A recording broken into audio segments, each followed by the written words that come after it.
সকলকে জয় যিশু। সকলকে স্বাগত এবং ধন্যবাদ জানিয়ে প্রভুর বাক্য নিয়ে চলে আসলাম আরও একটা সুন্দর দিনে। প্রত্যেকটা দিনের মতন আজকের আরও একটা সময় আমরা পেয়েছি। প্রভুকে সেই কারণের জন্য ধন্যবাদ দিই। তো বন্ধুরা, তোমাদের সবাইকে আরও একটিবার ধন্যবাদ জানিয়ে আজকের ভিডিও শুরু করতে চাই। তো আজকের যে বিষয় নিয়ে আলোচনা করব তা অলরেডি তোমরা বুঝে গিয়েছো যে আমরা আমাদের সাহায্যের জন্য বা আমরা আমাদের বিপদ থেকে মুক্ত হওয়ার জন্য কিভাবে প্রভুর উপরে নির্ভর করব এবং ঈশ্বরের বাক্যকে স্মরণ করব। তো প্রথমত বলি, বিপদ থেকে মুক্ত হওয়ার জন্য প্রার্থনা তো আমরা করি, কারণ আমরা প্রত্যেকেই কোনো না কোনো বিপদের মধ্যে যুক্ত হয়ে আছি বা কোনো বিপদ আমাদের মধ্যে রয়েছে, আর সেই কারণের জন্য বিপদ থেকে বেরিয়ে আসতে চাই প্রত্যেকেই। কিন্তু একটা বিষয় কি মাথায় রাখি আমরা, যে আমরা বিপদ থেকে মুক্ত হতে চাই, কিন্তু আমরা যখন বিপদে পড়ি তখন প্রভুর কাছে প্রার্থনা করে বলি না যে প্রভু তুমি আমাকে শক্তি দাও, সাহস দাও, যেন তোমার উপরে বিশ্বাস রেখে এই বিপদ মুক্ত হতে পারি। কারণ বিপদ থেকে মুক্ত হওয়ার জন্য প্রার্থনা করি এবং প্রভু সাহায্য করলে পর আমরা প্রভুকে ভুলে যাই ধন্যবাদ দিতে, যে প্রভু তুমি আমাকে বিপদ থেকে মুক্ত করেছো, তাই তোমাকে ধন্যবাদ। কিন্তু যেটা আমাদের করণীয় বিষয়, যে দেখো বিপদ আমাদের আসবে, বিপদে আমরা পড়ব, মুক্ত হওয়ার জন্য ঈশ্বর আমাদের মুক্ত করেও দেবেন, কিন্তু যখন বিপদের মধ্যে থাকব তখন যেন আমরা প্রভুর ওপরে বিশ্বাসটা রাখতে পারি। কারণ সেই সময় যদি ঈশ্বরের উপরে বিশ্বাস থাকে তাহলে জানবে যে তুমি প্রভুর ছায়াতেই রয়েছো। কারণ বিপদের মধ্যে থাকার সময় মানুষ প্রভুর ওপরে ভরসা রাখতে পারে না, নিজের জ্ঞানের ওপরে বেশি নির্ভরশীল হয়ে পড়ে। সেই কারণের জন্য বলছি, যখন বিপদ থাকবে আমরা প্রার্থনা করব যে প্রভু তুমি এই বিপদের সময় আমাকে শক্তি যোগান দাও, আমাকে সাহস দাও, আমি যেন তোমার নামেতে এই বিপদ কাটিয়ে উঠতে পারি। কারণ আমি জানি তুমি আমাকে দেখতে পাও, তুমি আমার সকল সময় তুমি আমার প্রতি দৃষ্টি রাখো, আর আমি যে বিপদের মধ্যে আছি সেই দৃষ্টিও তুমি রাখো, আমি জানি সেটা। তাই আমি তোমার কাছে প্রার্থনা করি যেন আমি বিশ্বাসের মধ্যে বলবান থাকতে পারি। এই প্রার্থনা করো, কারণ বিপদ থেকে মুক্ত ঈশ্বর আমাদেরকে করবেনই বটে, কিন্তু সেই বিপদ এসেওছে, আর তার মধ্যে থাকার সময় যদি আমাদের বিশ্বাস দৃঢ় না থাকে আমরা উদ্ধার পেতে পারবো না। তাই চলো আজ একটি ঘটনার মধ্য দিয়ে আজকের এই বিষয় জেনে নিই। তবে আমাদের আশা করি সকলেরই জানা, কিন্তু তাও বলতে চাই যারা জানো না কিংবা যারা জানো সকলের জন্য আরও একটিবার আমি আজকের এই বিষয় বলতে চাই, এবং আমি আশা করি আজকের এই বিষয় থেকে আমরা অনেক কিছু শিখতে পারবো। তাহলে যোহন লিখিত সুসমাচার তার 11 অধ্যায়, যোহন লিখিত সুসমাচার তার 11 অধ্যায়, অর্থাৎ সেখানে আছে কি লাসারের মৃত্যুর বিষয়।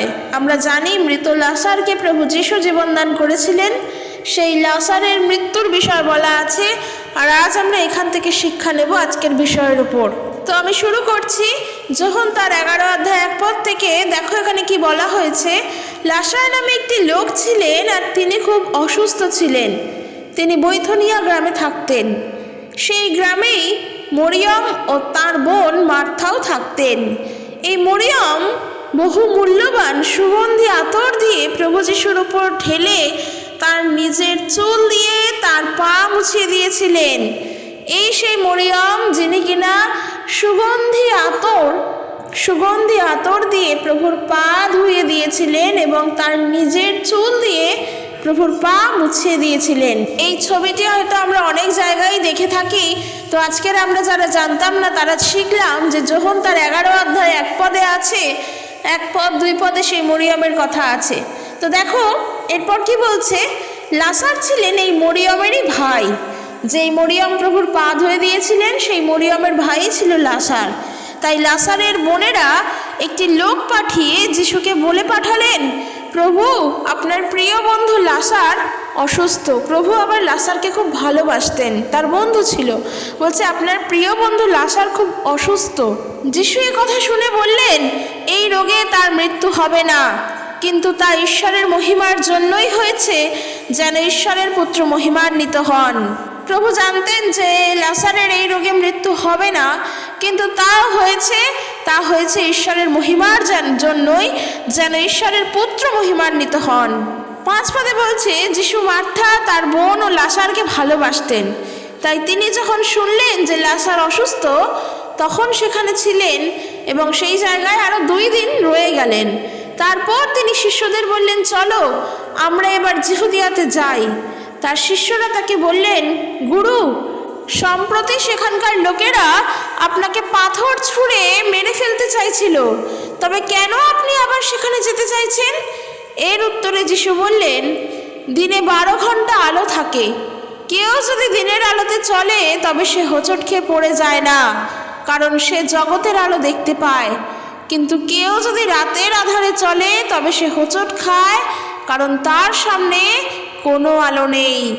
তিনি কথা বলার পর তাদের আবার বললেন, আমার বন্ধু লাসার ঘুমিয়ে পড়েছে, কিন্তু আমি তাকে জাগাতে যাচ্ছি।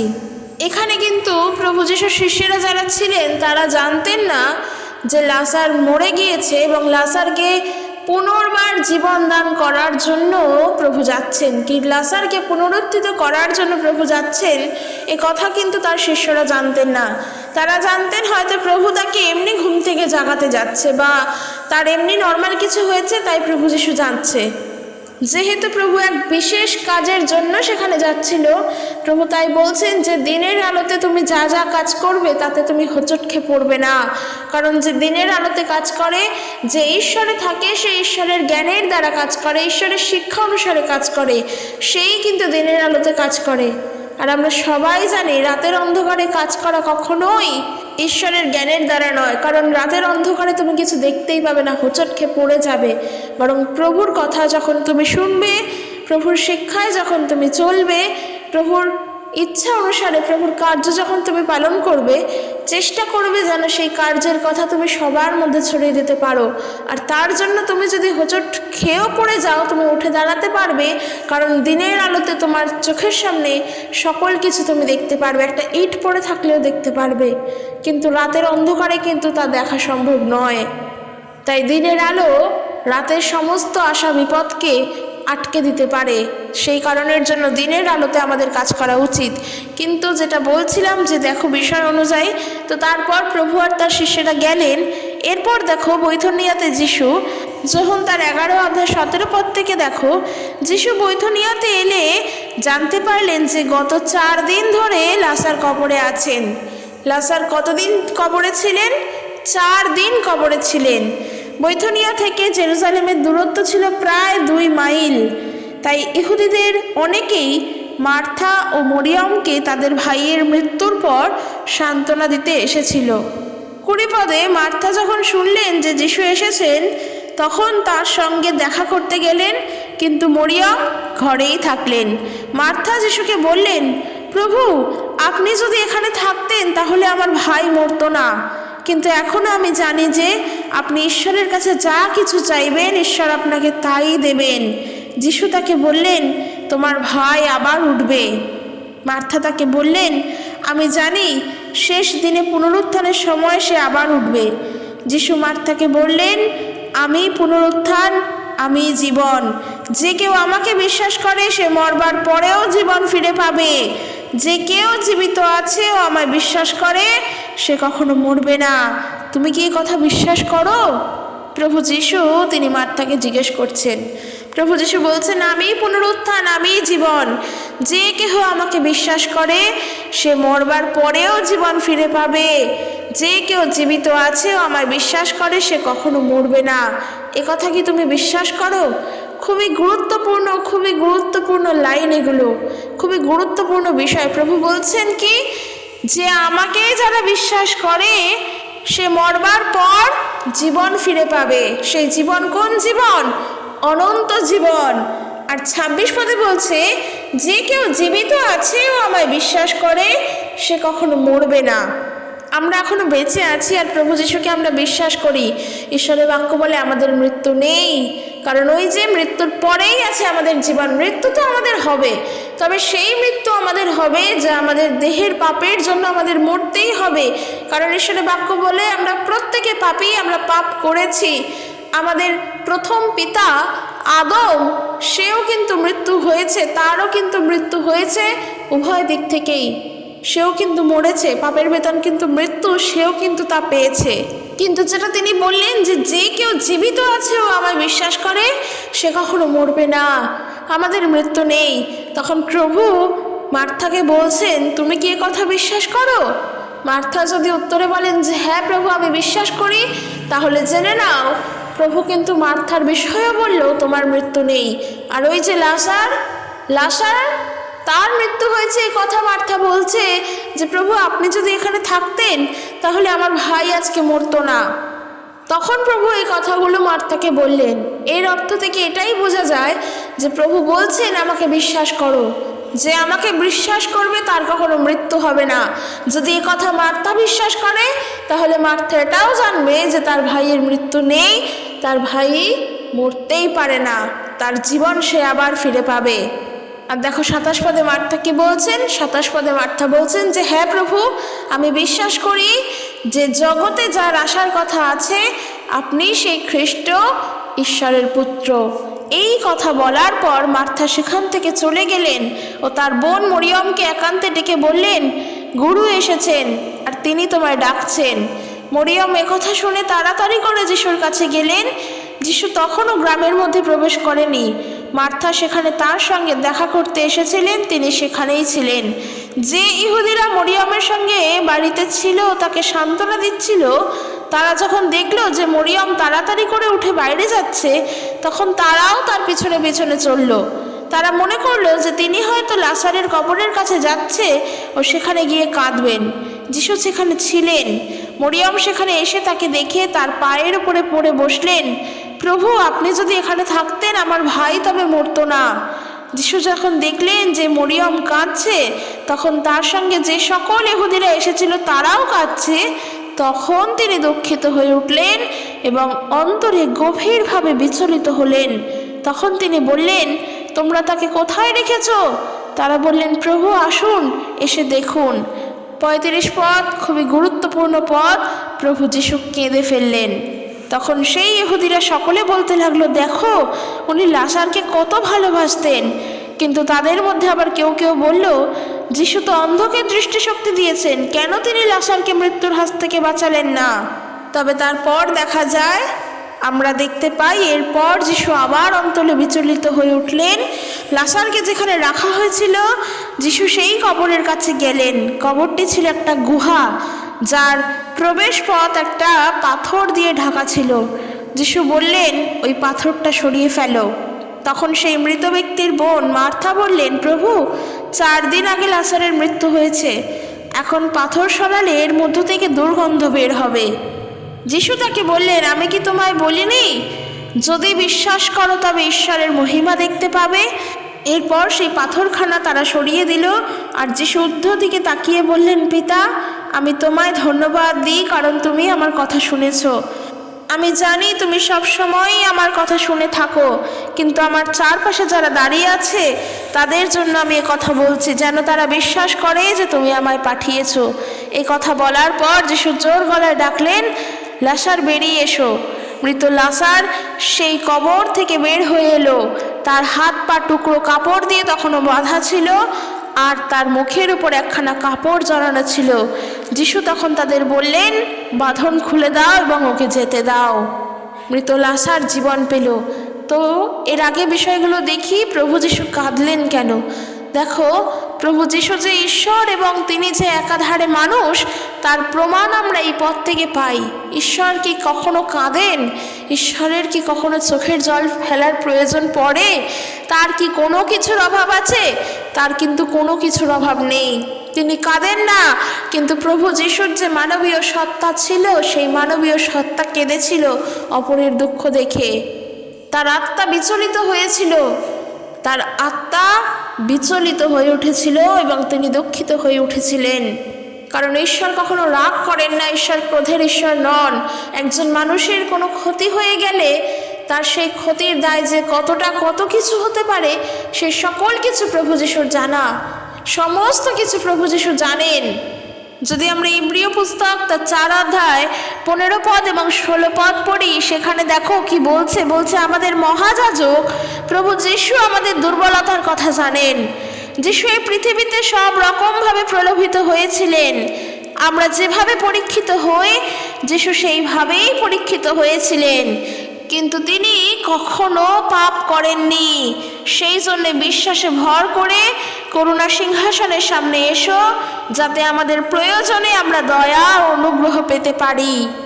একজন মানুষের সকল কিছু হারানোর যন্ত্রণা, একজন মানুষের কষ্ট বেদনা, একজন মানুষের যন্ত্রণা, এই সমস্ত কিছু প্রভু জানেন।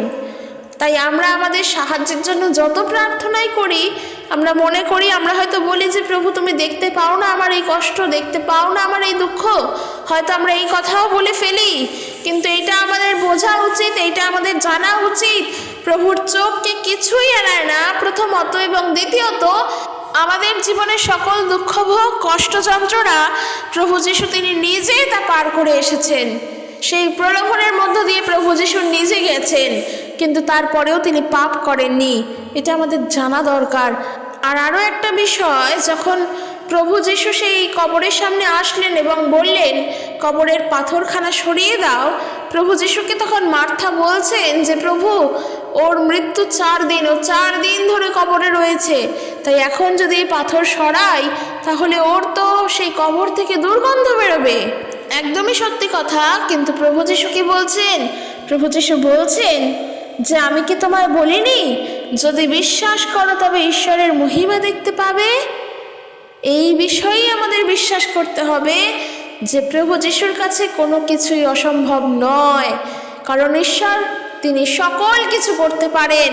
প্রভু যিশু হলেন ঈশ্বর, সকল কিছু তার পক্ষে সাধ্য, তার পক্ষে সম্ভব। মৃত মানুষকে যিনি জীবন দান করতে পারেন তিনি ঈশ্বর ছাড়া আর কি?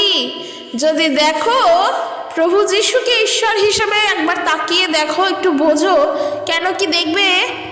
লাসারকে তিনি জীবন দিলেন, লাসারকে তিনি জীবন দিলেন, অর্থাৎ মৃত্যু থেকে জীবন দিলেন, পুনরুত্থান করলেন, তার এই দৈহিক মৃত্যু থেকে তাকে জীবন দান করলেন।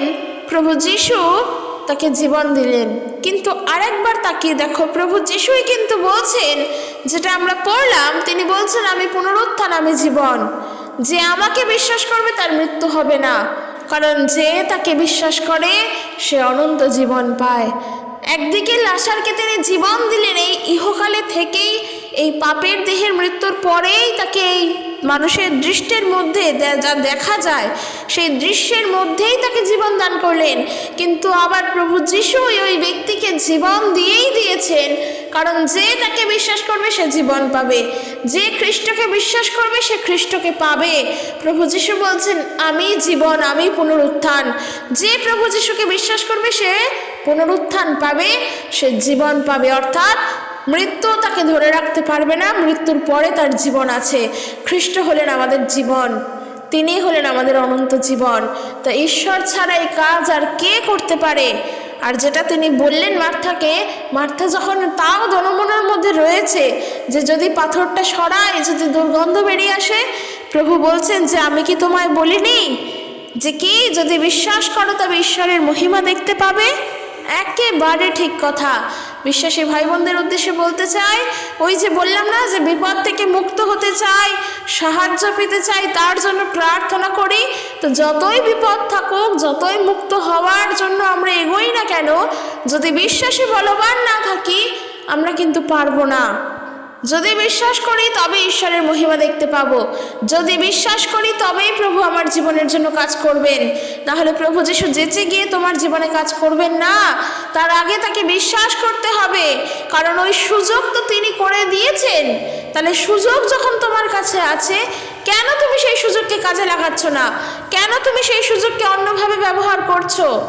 সেই সুযোগকে কাজে লাগাও। যখন কেউ তোমার কাছে প্রভুর নাম নিয়ে যাচ্ছে তখন কেন তা শুনে বিশ্বাস করছো না? তা বিশ্বাস করো, কারণ বিপদ থেকে মুক্ত হতে চাও, সাহায্য পেতে চাও, তার জন্য প্রার্থনা করো। কারণ এটা জেনে রাখো, ঈশ্বরের পক্ষে কোনো কিছুই অসম্ভব নয়, তাহার পক্ষে সকলই সাধ্য। এই যে লাসার, তিনি কিভাবে জীবন পেলেন, তাকে কিভাবে সুস্থ করা হলো? লাসারকে তো প্রভু খুব ভালোবাসতেন, আর তার 2 বোনকেও খুব ভালোবাসতেন। লাসার তো প্রভুর বন্ধু ছিল। তাহলে তার বন্ধুর হয়ে যখন প্রভু যিশুর কাছে লাসারের সেই 2 বোন এসেছিল বিশ্বাস সহকারেই যে প্রভু আমার দাদা বা আমার ভাই মারা গিয়েছেন। যখন তার বোনেরা এসে বলল, প্রভু কিন্তু তাদের কাছে ছুটে গেল দৌড়ে দেখতে, এবং গিয়ে যখন দেখলো তিনি কিন্তু সেই লাসারকে জীবন দানও করলেন। প্রভু তাদের দুঃখে দুঃখিত হলেন, তাদের সঙ্গে তিনি কাঁদলেন। তার হৃদয়ে তখন মানবীয় সত্তার প্রকাশ ঘটল, আর তারপর দেখা গেল সে কিন্তু জীবনও ফিরে পেল। কিন্তু এই যে এত কিছু হলো, এই এত কিছুর মধ্যে যেটা কমন বিষয় ছিল তা হলো বিশ্বাস। কোথাও গিয়ে প্রভু শিক্ষা দিলেন যে কি, বিশ্বাস যে করবে সে জীবন পাবে। আর তাই সে কিন্তু মার্থাকে বললেন যে তুমি কি কথা বিশ্বাস করো যে আমি পুনরুত্থান এবং আমি জীবন? আর মার্থা কিন্তু উত্তর দিয়ে বললেন যে হ্যাঁ প্রভু, আমি বিশ্বাস করি যে জগতে যার আসার কথা সেই আপনি খ্রিস্ট, ঈশ্বরের পুত্র। আর এই কথা মার্থা বিশ্বাস করলেন এবং প্রভুর প্রতি বিশ্বাস রাখলেন, এবং প্রভু কিন্তু তার ভাইকে সুস্থ করলেন। সুস্থ করা তো বলবো না, জীবন দান করলেন, কারণ তার মৃত্যু হয়েছিল, আর সেই মৃত ব্যক্তির জীবন দান করলেন প্রভু যিশু। তারপরেও মার্থা যখন দোমনার মধ্যে ছিল, তখনও প্রভু যিশু বলছেন যে তোমাকে কি আমি বলিনি, যদি বিশ্বাস করো তবে ঈশ্বরের মহিমা দেখতে পাবে? আর এ কথা শুনে কিন্তু সে বিশ্বাস করলো। প্রভু তখন ঊর্ধ্বে তাকিয়ে ঈশ্বরকে ধন্যবাদ দিলেন, এবং তিনি কিন্তু ঈশ্বরের কাছে প্রার্থনা করলেন, আর যার ফলে দেখো লাসার কিন্তু জীবন পেল। তো বিশ্বাসী ভাই বোনেরা, এটা বলতে চাই, ঈশ্বরের পক্ষে কোনো কাজ করাই অসম্ভব নয়, এটা আমাদের জানা দরকার। কারণ একটা জিনিস কি, আমরা অনেক দুঃখ কষ্ট সমস্যার মধ্যে থাকি, কিন্তু আমরা আমাদের জায়গা থেকে নড়ে যাই, বিচলিত হয়ে পড়ি। চারিপাশের এত কষ্ট যন্ত্রণা দেখে আমরা মনে করি যেন ঈশ্বর নেই। আমরা মনে করি আমাদের সমস্যাগুলো অনেক বড়। আমরা ভাবি যে আমাদেরকে নিয়ে কেউ চিন্তা করে না। আমরা ভাবি এই যে আজকের আমার এত দুঃখ, এই দুঃখ তো আমার একার। মানুষকে বলে কি করব, সে শুনবে কি শুনবে না, সেও তো নিজের কাজে নিজের সমস্যা নিয়েই রয়েছে। মানুষের কাছে কেনই বা বলবো? বারবার কি কেউ আমার কথা শোনার জন্য বসে থাকবে? দেখো, আমাদের মধ্যে কিন্তু এই চিন্তাগুলো আসে। শুধু তাই নয়, আমরা এমনটাও ভাবি যে আমরা পাবো কি করে উদ্ধার আমাদের সমস্যার থেকে, যন্ত্রণার থেকে। কিন্তু সবার জন্য বলতে চাই, একজন আছে যিনি আমাদের সব কথা শুনতে চান। তার কাছে তুমি তোমার মন খুলে কথা বলো, তার কাছে তুমি তোমার সবার সমস্ত কথা জানাও। তুমি যেভাবে তার সাথে পারো সেভাবে কথা বলো। তোমার যদি রাগ দেখিয়ে বলতে হয় বলো, যদি মনের দুঃখ দেখিয়ে বলতে হয় বলো, আনন্দ দিয়ে বলতে হয় বলো, কিন্তু কথা বলো। তিনি তোমার কথা শোনার জন্য আছেন। তোমার ভুল হলে তিনি তোমাকে ঠিক করে দেবেন, তোমার সঠিক হলে তিনিই তোমাকে আবার আশীর্বাদ করে তোমাকে সুখী করবেন। তোমাকে তিনিই ভালোবাসেন, তিনিই সাহায্য করবেন। তার কাছে সকল কথা বলো, কারণ তার পক্ষে কোনো কিছুই অসম্ভব নয়। আমরা যখন একে অপরের সঙ্গে কথা বলি, আমরা কত রকমভাবে কথোপকথন করি। তাকে রাগ দেখাই, তার প্রতি কোনো ক্ষোভ দেখলে সেই কথা বলি, কত রকমভাবে তার সাথে কথা বলি। তোমার কথা শোনার জন্য একজন আছে, তার সঙ্গে সেই মতন করে কথা বলো। তিনি তোমার ভুল হলে তোমাকে শুধরে দেবেন, কিন্তু জেনে রাখো তার পক্ষে কোনো কিছুই অসাধ্য নয়, তার পক্ষে কোনো কিছুই অসম্ভব নয়। যিনি মৃত মানুষকে জীবন দান করতে পারে, তার পক্ষে কি কাজটা অসম্ভব হবে? তিনি তো আমাদের পক্ষে সকল কিছু করতে পারবেন, কারণ তিনি তো আমাদেরকে ভালোবাসেন। যেমনটা লাসারকে প্রভু যিশু ভালোবাসতেন। লাসারের দুঃখে, তাদের দুঃখে তিনি দুঃখিত হয়েছিলেন, তাদের কষ্টে তিনি কেঁদেছিলেন। প্রভু কিন্তু তাদেরকে ভালোবাসতেন। প্রভু আমাদেরকে ভালোবাসেন। প্রভু এই পৃথিবীর প্রত্যেকটা মানুষকে ভালোবাসে। শুধুমাত্র যে বিশ্বাসীদেরকে ভালোবাসে এমনটা নয়, কারণ তিনি শুধুমাত্র বিশ্বাসীদের জন্য আসেনি, তিনি শুধুমাত্র আমাদের জন্য আসেনি, তিনি এসেছে গোটা মানব জাতির জন্য, প্রত্যেকটা মানুষের উদ্ধারের জন্য তিনি এসেছেন। তাই তার প্রতি বিশ্বাসে অটল থাকো, তার প্রতি বিশ্বাসে স্থির থাকো। তাই আমি বলতে চাই আজকের বিষয় অনুসারে যে আমরা কিভাবে সাহায্যের জন্য প্রার্থনা করব, কিভাবে বিপদমুক্ত হওয়ার জন্য প্রার্থনা করব। যেভাবেই পারো প্রার্থনা করো, কিন্তু সেই প্রার্থনার মধ্যে যেন সম্পূর্ণ বিশ্বাস থাকে যে প্রভু, আমি তোমার কাছে প্রার্থনা করছি, আর আমি জানি তুমি আমার কথা শুনছো। কেন এই কথা বললাম? কারণ দেখো, যখন প্রভু যিশু পিতার কাছে বলছেন, যেটা আমরা যোহন তার 11 অধ্যায় 40 পদ থেকে দেখছি, যিশু তখন তাকে বললেন, আমি কি তোমায় বলিনি যদি বিশ্বাস করো তবে ঈশ্বরের মহিমা দেখতে পাবে?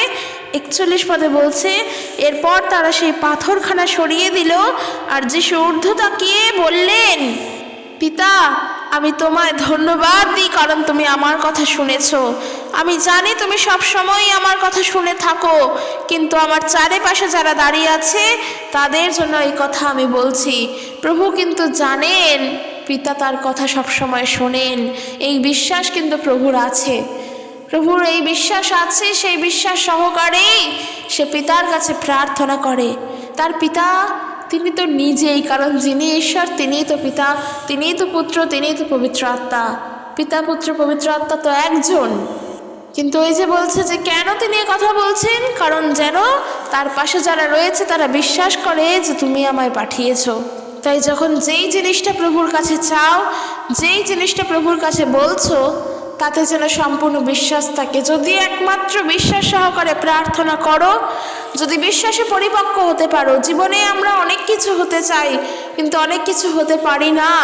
অনেক শখ থাকে, অনেক ইচ্ছা থাকে, কিছু কিছু আমাদের সাধ্যের মধ্যে, কিছু কিছু আবার আমাদের সাধ্যের বাইরে থাকে।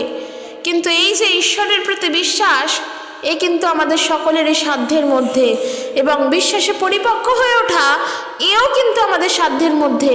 কিন্তু তারপরেও হয়তো আমরা অনেকেই কাজ করি না।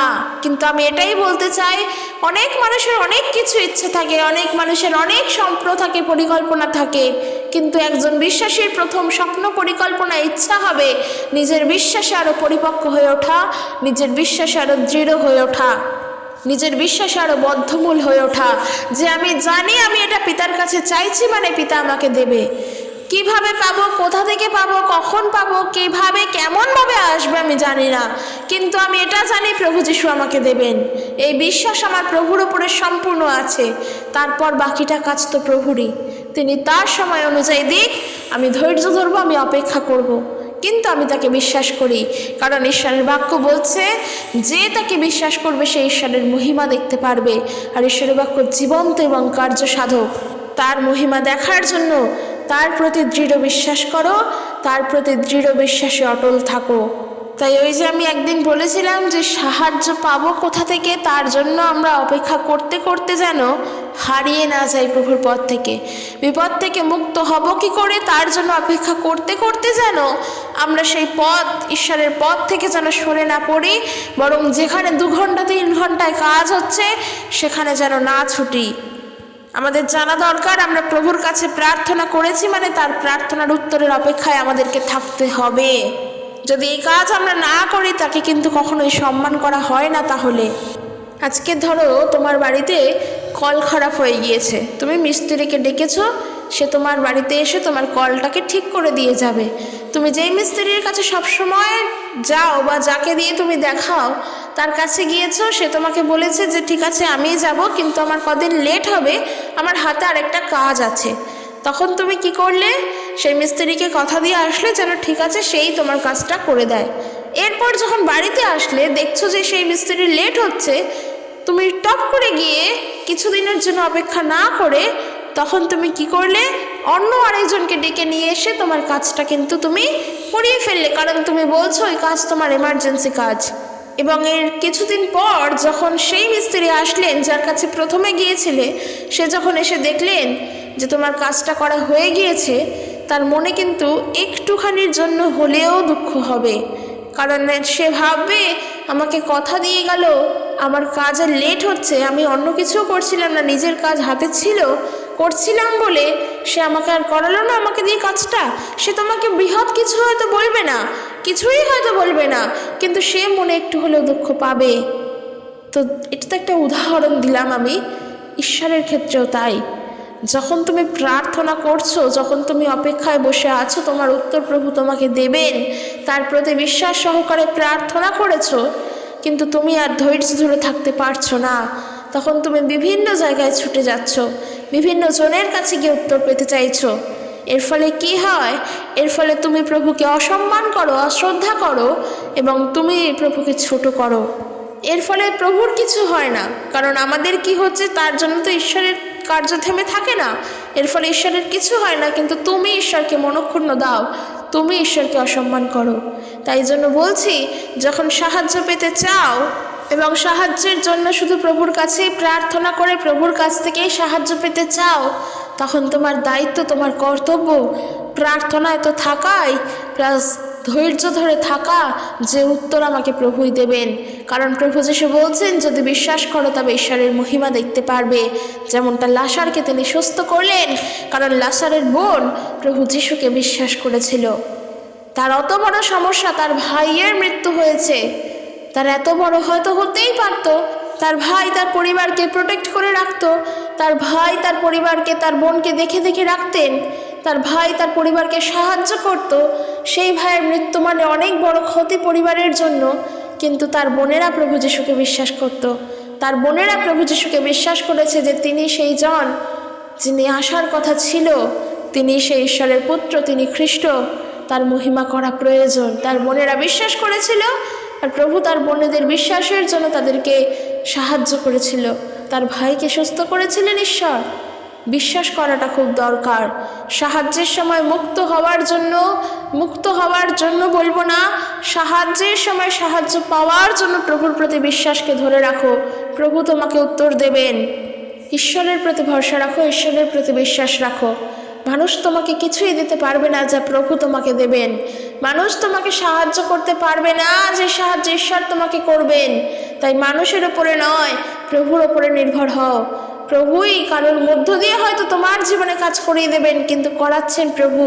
তাই তার ধন্যবাদ, তার প্রশংসা করো, কোনো মানুষের না, যে আজকের ওই মানুষের জন্য আমার জীবনে এটা হলো না, প্রভুর জন্য আমার জীবনে এটা হয়েছে।